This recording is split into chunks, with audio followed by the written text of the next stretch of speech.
Siamo al cospetto della tomba dei giganti Isconchas, comune di Quartuccio. Mi hanno attirato molto queste due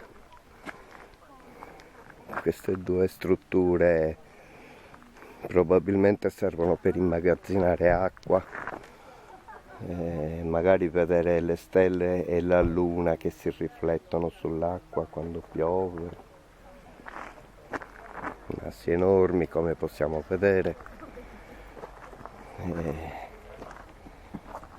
proprio il caso di dire al cospetto della tomba dei giganti Isconchas,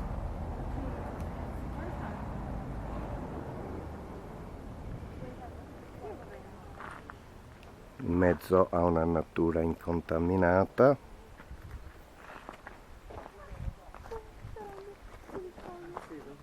Bene, alla prossima.